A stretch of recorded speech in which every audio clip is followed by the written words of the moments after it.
Hey guys, Kirk here from Treehouse 51, and in this video I'm going to walk you through how to set up a subscription-based / reoccurring fee on your WooCommerce WordPress website.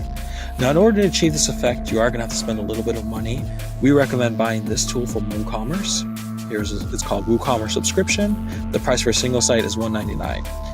After you buy this tool, it's going to give you a zip folder.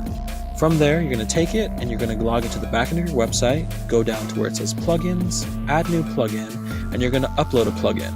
So I've already added my plugin, but you'd go here and you'd add that zip folder in here. You'd say choose file, install now, and activate. Now my file's already activated.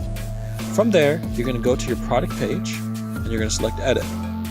You'll scroll down to the bottom where you see the product data, and now on top you're going to see the option for a simple subscription. Select that, and then here you'll have the option to select how often you want the subscription fee to happen. So for us, we want $99 every month. You can also put every day, week, year. You can also select every second month, every third month.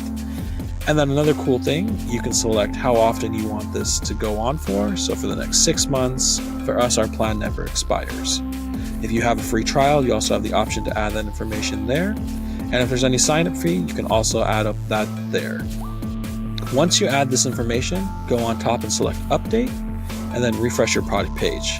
It'll look something like this. You'll have the product name, you'll say how much you pay per month, and what that sign-up fee is.